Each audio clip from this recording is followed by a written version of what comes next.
your station for breaking news. This is CKNW AM 980, BC's news leader. Rafe Mair back with you in the Vancouver studios of CKNW.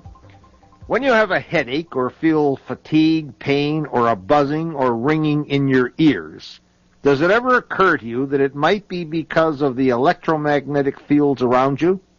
Well, from your computer to power lines to that cell phone tower down the block, the all-too-increasing exposure to electrical sources found in our environment might just be making us sick. Dr. William Ray is the founder and director of the Environmental Health Center in Dallas, Texas.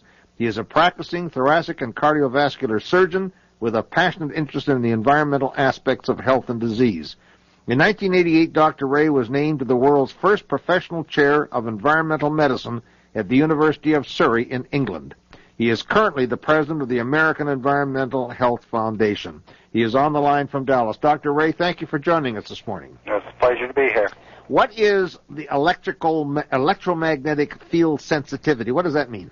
Well, it's an adverse reaction to the ambient dose of electromagnetics in the air. For example, when you have fluorescent lights, you've got electromagnetic waves coming out of it. When you have computers, you have electromagnetic waves. When you have TVs, you have waves coming out of it. And many people get sensitive to those. Is this something new? Yes, I think it is, in the fact that we've been following people who are environmentally sensitive for 25 years, and we saw a scattering of cases in the early and late 70s and early 80s, and then we started seeing a gradual upswing, and we seem to be seeing more and more the last 2 or 3 years. People who are interested in alternative health remedies and that sort of thing have been talking about this and talking on this show about it, Dr. Ray, for a long time. They've always been poo-pooed by the industry, of course, you'd expect that, but also by most of the mainstream medical profession. Well, I guess some people would, but being a cardiovascular surgeon, I've certainly seen the effects of electricity on the heart and the brain and the muscles, and it's quite clear that the whole body runs on electromagnetic waves, and that's how we communicate from cell to cell. So it doesn't seem to me to be, if you understand basic physiology, to be very far out of line that some people could have extraneous waves come into their body, sensitize it, and cause adverse reactions. Where this often comes forward is when new power lines are being built and new cell phone centers being built and that sort of thing, and people complain about it. But the electrical companies, utility companies, and so on always say that's a bunch of nonsense. But frankly, I'm with you on this one. I've always felt there must be something there. But you're now saying scientifically, there's no question these people have got a point. Oh yeah, they really do. And I mean, you look, I've got so many cases now that illustrate it. For example, one pops to mind. I had this fellow who worked at the airport, and Dallas has a big solar energy research station right in the middle of the airport. And it's very well known that operators in control towers and around radar do have problems. Some people, that's been known for years, okay? Well, this guy got so bad that when he looked at a yellow light, he would just collapse right in front of you. Really? So you could show him a color yellow and he'd go down. Well, that's a certain electromagnetic spectrum, you see. Yeah. And that was so reproducible, and it wasn't any question in anybody's mind that that's what caused it. And we have many examples like that now. How much exposure do you have to electromagnetic forces before it gets to be a problem? Well, see, nobody really knows. That's the problem. And you have to remember that the body runs on very low intensity and at the low end of the frequency spectrum from about 2 to 20 hertz. And so there may be other factors. For example, we've seen a high incidence of people who have been hit with pesticide, and that seems to prime them. And what it probably does is change this electrical potential of the cell membrane in such a way that it makes it super sensitive, and then they seem to get sensitive electromagnetic waves. So there other factors we've also seen is that some people get mineral deficient, particularly on magnesium, and that if you correct their magnesium, their electromagnetic sensitivity gets better. So it has something to do with the mineral content and mineral balance in the body. How does the illness manifest itself, and how serious can it get? Well, it's a textbook of medicine. The most common one that one sees is the sort of fatigue, chronic fatigue-like thing, muscle aches and pains, flu-like symptoms, foggy thinking, inability to concentrate well. Some people get a little dizzy, and even they can't really walk a straight line with their eyes closed because their brain has been a little bit damaged from it. I've seen heart irregularities from it. We've seen some people get asthma. Some people get diarrhea and colon problems. So, you have to go through the textbook of medicine. It really depends on the biochemical individuality of the person exposed. Many people have attributed forms of cancer to this. Is that one of the problems? Well, I think there's been some studies that would suggest that, and I don't think there's any absolute proof, but certainly I think there's certainly a possibility of that. Now, the damage that's caused by this, I guess this question is a little like how long is a piece of string, but the damage that's caused by it, is it permanent? Is it reversible? Well, the guy I talked about that collapsed every time he looked at the yellow light, that was about 10 years ago. He's worked every day since then, and so he was reversible, okay? Mm-hmm. I have several people right now who have come in with electrical sensitivity, and they're almost gone away. Then we have another group who just doesn't seem, no matter what we do, we can't seem to turn it off unless they go out and live in the boondocks where there's very little electric exposure, you see. And that's getting harder and harder because of all the new cell phone towers that are going up, and the TV and all different military things that go on. Let me ask you a question. I think I'm pretty clear on what the answer is going to be, Dr. Ray, but if somebody were to come on your property and put on huge power lines going on top of your farm, you would raise hell, I presume. I wouldn't let them do it. Yeah. I'd probably become a revolutionary. Well, you come from the right state for that. So. That's right. Now, are there any particular treatments apart from taking the person out of the environment? Are there any particular treatments for the results of electromagnetic field sensitivity? Well, yes, there are quite a few. Of course, the first thing we always try to do is make sure if they have about 60 or 70% of them are chemically sensitive also. So you lower their chemical load, get the chemicals out of their environment also. The second thing you do is you do nutrition profiles on them, like vitamin profiles, minerals, amino acids, and correct those. Because a lot of times correcting that metabolism will help decrease the sensitivity. Third thing is you would do is by injection, there's a technique where you can actually neutralize their sensitivities to foods and molds, which will decrease their total load also, you see. And then fourth, if they have a lot of toxics in them and they can tolerate it, you go ahead and do heat therapy, sauna, massage, and so on. Then fifth, we ground them. We first find out, like in their houses, make sure where the power box is. Try to find areas where you can turn off the power, say at night, so the patients don't get exposed to the power all the time.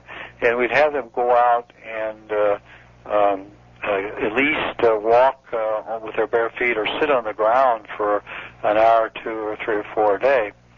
Also, what we've been doing on some people is building Faraday cages. Faraday cages are cages of like copper wire through the whole room, so that the electric waves can't go through. It won't stop the magnetism, but it will stop the electricity. And then I have a few people who get some substances called mu metal, and they either build rooms out of it or they isolate their electrical apparatuses in it. It's extremely expensive, so it's not too practical for the majority of people. Dr. Ray, I must take a station break. Please stay with me. Dr. William Ray is the founder and director of the Environmental Health Center in Dallas, Texas. We're talking about electromagnetic field sensitivity, and we'll be back with much more right after the break. The Rafe Mair Show. Today. open your mind to one new idea. Judge fairly. You need not agree. Just do not dismiss. Today, open your mind. Thank you for listening. This is CKNW. My guest is Dr. William Ray, founder and director of the Environmental Health Center in Dallas. He's currently the president of the American Environmental Health Foundation. Dr. Ray, if I were to present the symptoms that you have talked about during the first part of this interview to the average physician in the United States or Canada, what's the chance that he would be looking at some kind of an environmental cause? Well, there seems to be we've noticed a big change in the last couple of years, and there seems to be a much more awareness now of the fact that there might be environmental causes to these types of symptomatology. They might not pin it to electromagnetic radiation, but they may have seen it to some cause. So I think there's a changing mode out there right now, and so I would say it was sort of up in the air. Odds are he probably wouldn't ask it, but he may. Now, we've heard stories about people suffering from electromagnetic field sensitivity but being diagnosed as having mental illness. Is that a problem? Well, I think there's been a few people that way because of the unawareness of certain groups in society, and certainly we don't even know the depths of electromagnetic sensitivity in people with mental illnesses. I'm beginning to feel that there's a lot more in there than we really perceive, you know. A lot of people with mental problems may be triggered by electromagnetic waves. Now, when you stop to think about it, the electromagnetic waves must come from so many different sources. I'm sitting here right now looking at a computer screen. I've got God knows how many microphones and telephone boards and so on around me. I wonder, should we all take an inventory of the places we might be getting electromagnetic impulses? Yeah, I'm saying it's a must now because, just as you pointed out, you're not unique in your exposure because every job, it seems like, are now having computers, at least one set in front of them, and sometimes two or three, four, or sometimes rows of them, you know. And I would thoroughly agree that everybody ought to look at their electromagnetic exposure both at work and at home. Should we all, if we did nothing else, just take care to not have that much exposure? You know, I've got to tell you, I'm terrible. I sit in front of that computer all day long doing various things. When I'm not working, I'm playing solitaire or something. Should we just, take a little more care and not be quite so casual? Well, I really think you should. I think you ought to treat it as a dangerous instrument because there's a lot of studies out of Sweden now where they've actually legislated laws on how much electromagnetism a computer can put out because of the fact they've seen so many people that have been damaged by sitting in the computer 8 hours or 10 hours or 12 hours a day. And we've seen that also. I mean, I've got computer operators that can't even get near a telephone, let alone a computer, now because they're so sensitized. And so my thing would be, yes, I would think you ought to take an inventory, not keep treat it so casually, and get away from it as much as you can. Now, what about the cell phone, Dr. Ray? It now seems to grow out of people's ears. Does it have any particular effect on the brain because it's so close? It's used so close to the brain? Well, it certainly does in some cases. I have a young physician who's about 33 right now, and she practiced and took care of her family with a cell phone almost glued to the left side of her head, Yeah. And then she got also hit with some insecticide in her home, and when we did her brain scan, you could see the big sensitized area right there, and she doesn't talk on her cell phone anymore. She can't. One of the things that I think characterizes all of this, and I touched on it a moment ago, Dr. Ray, but I'd like to expand on it a little bit. Every time we talk about these things, and we talk about these kind of things on the show a lot, environmental health and that sort of thing, there's tremendous resistance, of course, from industry, and tremendous resistance, I think, from what I would just call generally the establishment, whether it be political establishment, medical establishment, business establishment, whatever. There's this resistance that it must all be a bunch of crap and don't pay any attention to that. How do we fight that? Education. always education. You just have to keep telling people and pointing it out that, and they'll come back and tell you later on, well, you know, I've noticed every time I do this or that something happens, you know, and I quit doing it because of that. And you know, that's life in the 21st century. I mean, you have to educate people, but the problem is we're having such a rapid proliferation of these substances. It's difficult to get people to educate, number one. And the second thing is technology for measuring these things can't keep up with it. Well, I was going to ask you about that. What about the advances in the diagnostic ability here? Well, I think that's gone up tremendously. Because we now have the triple camera SPECT brain scans, which can show functional lesions in the brain, and we've shown that quite often now. There are autonomic nerve tests that can show abnormalities objectively, and there are balance tests that can show that, and you actually can provoke people with electrical sensitivity using the physics generator, which generates waveforms of different frequencies. So there's a lot of technology brought for diagnosis. The big problem is the technology for measuring the output of all of these substances. You can get Gauss meters that'll measure electromagnetics for certain things, but it's not comprehensive enough, in my experience, to be practical. What we need is a good measurement machine that can pick up all these different ways. Dr. Ray, back in 1988, my note says you were named as the world's first professional chair of environmental medicine at the University of Surrey in England. Are there other chairs growing up around the world, or is it still rather a narrow field? I think there's pretty few of them yet, but I think it's starting, yeah. Starting to grow, is it? Yeah. Now, are there any people that are more susceptible to these problems than others? Men, women, black, white, young, old? In my experience, it doesn't seem to make any difference. All right, when one does get the feelings of these illness now, I suppose there are a couple things to do. You're going to see a doctor, but it's a matter, I suppose, of just walking away from what you've been exposed to? You have to. That's got to be the first thing. And that's not always easy to do because there's a lot of economics involved.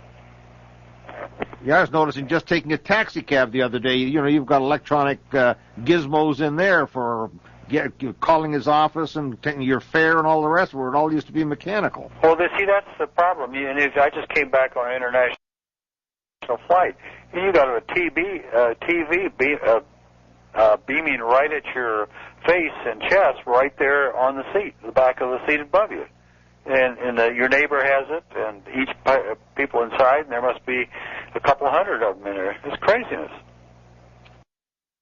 I wonder what we're going to do about it, though, you know, because the industry is getting so big, and as you say, the proliferation is so great. I wonder whether it's, just to be vulgar, it's farting against thunder. What can you do against this massive invasion of our lives? Well, who knows? I mean, you just, as I say, the only thing I know is just keep educating and talking about it. Yeah. Dr. Ray, thank you very much for joining us this morning. I really and truly appreciate it, and I think we've given a lot of people a lot of food for thought. You bet. Thank you. Thank you. Bye-bye now. Bye. We've got just about 3 or 4 minutes to take some calls if you'd like to join us. I wanted to open up the lines to Dr. Ray, but I had so many questions I felt that I should get out that I didn't. I've got a couple of minutes if you want to join us. 604-280-9898. I hope you found that as fascinating as I did. My producers and I started talking about this not long ago, and we realized that while we'd done little bits and pieces over the years, we hadn't really got into this. And this man, of course, is from the mainstream medical field and talking this way. Line 1, good morning. Yes, good morning, Rafe. I missed the first couple of minutes of your program, but my husband told me about it, and I put it on. I've been very intently listening. I'm a realtor, and I have clients right now who are concerned about this very thing. And I was out yesterday, and we were in the area of power lines, and I had wanted to ask Dr. Ray just what distance do they consider it relatively safe to buy a home away from transmission lines? Would you happen to have any knowledge of this? No, I don't, but I think that's an excellent question, and I think what we all better do is learn a little more about it, because that's just exactly the kind of question that I probably should have asked Dr. Ray. I don't know that you can get a precise answer from what he was telling me, but in any event, I think you put your finger on something. It is a very, very big concern. We should all be thinking about it. Line number 2, good morning. I understand that the electromagnets can do some good for you. For instance, you can buy a thing that you put in your mattress. And one fellow has... What on earth are you going to be doing with one of those things in your mattress, sir? Well, they arrange the magnetic force. I see. I thought you were looking for a stimulant. Oh, no. Thank you. Okay, thanks for your call, sir. Line number 10 from Parksville. Good morning. Good morning, Ray. Yes, sir. I believe that the electromagnetic spectrum can also be used to heal as well as harm. Yes. I've had a thoracic spine injury, and surgery was pretty much out of the question. 9 times out of 10, they end up doing more damage than good. And I was going through quite a rough time. Physio was not having any impact, and there were no limited number of chemicals that I could take, because after a while you start to degenerate your bones. Yeah. However, well, I think that's a very interesting point. I got to run because I'm running a little late on time here, but that is an interesting point. So many of us, for so long, have poo-pooed the idea of electromagnetic energy having an adverse effect or even being there. Yet at the same time, we've recognized that it often does good. We take heat rays and all sorts of other things. We recognize that they're good. We recognize that there are X-rays that can help doctors see you. So it seems that our society has gone, on the one hand, has admitted that these things exist. Then on the other hand, when it's convenient, say, oh, no. Either they don't exist, or if they do, they don't hurt you. We're going to do more on this subject, I can assure you.